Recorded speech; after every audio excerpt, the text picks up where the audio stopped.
Welcome back to the show from Parnell Correctional Facility, MDOC, Warden Noah Nagy. Hi, Noah. Hey, Bart. How are you? Good to see you. Welcome back. Thank you. Appreciate it. Well, we were just talking about Jackson College Yeah. as Dr. Phelan left and you arrived, and you guys, it's more than just two ships passing. You guys work together in a lot of ways. Oh, yeah. And certainly a tough act to follow, university president, but appreciate this.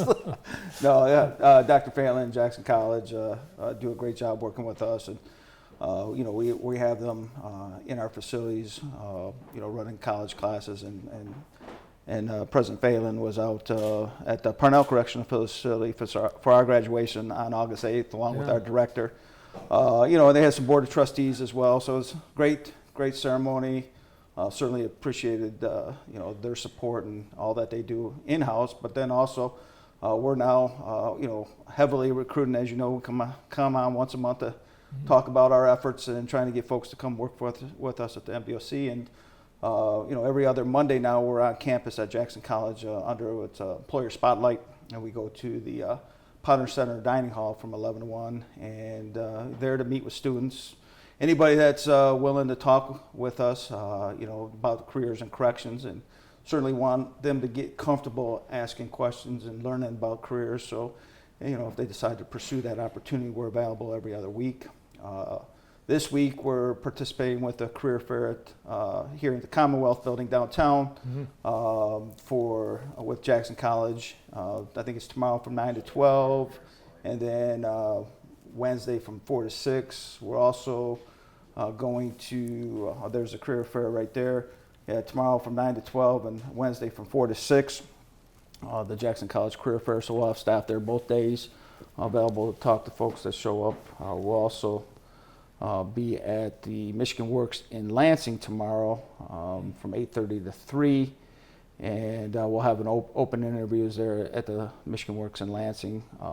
So a lot of opportunities. Additionally, we're here in town at the Michigan Works every second Monday of the month. So we try to get out as much as possible and be available for folks to learn about what we do.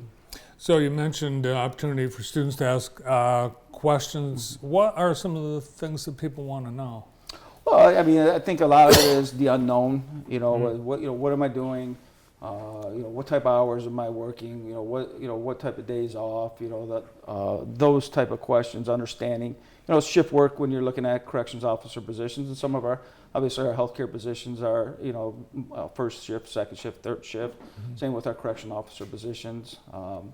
We're a 24/7, 365 operation. We don't ever shut down. And we had a class graduate on Friday, and our new recruits are reported to the facility this morning, and just talking to them to understand that this is what we do. It doesn't matter what's going on.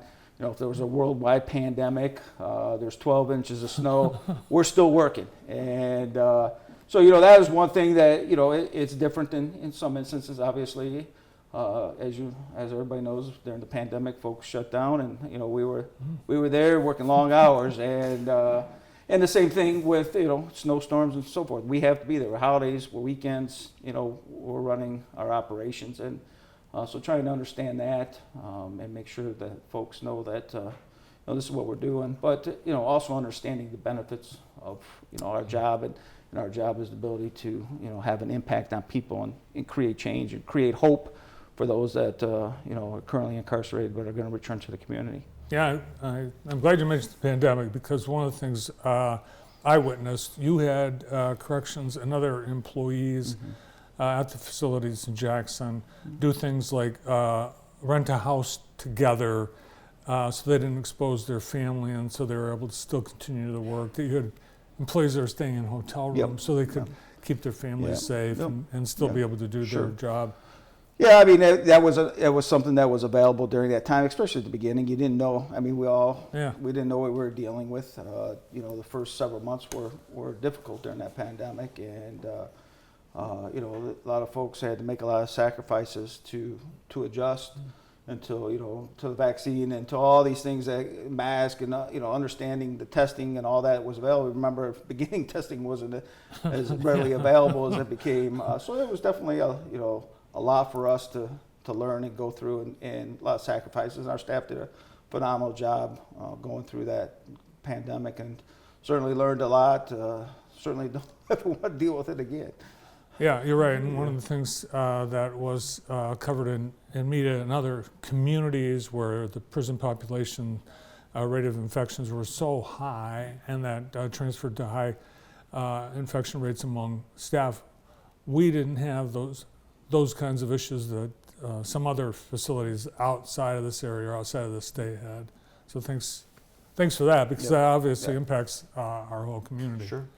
Now, having these interviews on the Jackson College campus, it's actually, you've got students at JC now that they have multiple ways they can be exposed to security and safety and law enforcement and corrections careers. And now with JC adding safety and security as an in-house service, you've got students who could be working in a job on campus who can transition into a career at corrections and also actually get hired right there on the campus. Sure. I mean, with our requirements as a corrections officer, you have to be 18 years old, high school graduate.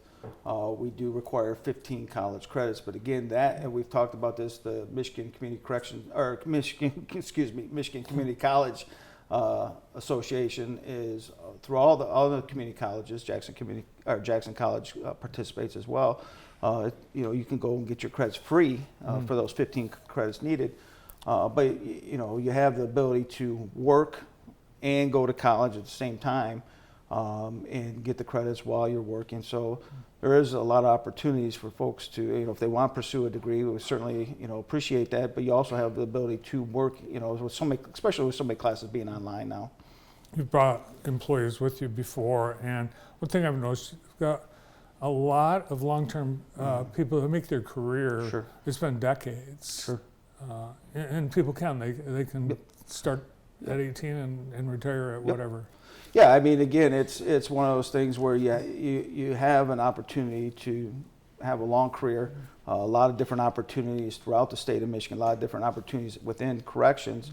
It's whatever route you decide to choose and pursue. We brought folks in that have been corrections officers for 25 years. We brought folks in who, started as a corrections officer, maybe went out to probation and then came back into facilities and promoted their way up, or promoted their way up through the ranks while working inside the prison. So a lot of different opportunities, a lot of chances to grow and learn as a professional, and certainly I know that's something I've appreciated over my time with the Michigan Department of Corrections. Yeah, and not just at 18, you have people who can start in their 50s, they can retire somewhere else. And then Absolutely. Well, if you're wanting work, we have a job for you. So. All right, let's remind everyone again the opportunities this week. We've got a couple of things. First, the Lansing Capital Area Michigan Works. That's on tomorrow, right? Yep. And then here in town, we've got the Career Fair. Yep, that's tomorrow. Tomorrow morning from 9 to 12, and Wednesday afternoon from 4 to 6 at the Commonwealth Building here downtown. Great. Thanks for coming in. Thanks for having me. Appreciate it. Yeah, always good to see you. Absolutely. Thank you. Warden at Parnell Correctional Facility, Noah Nagy. Next on to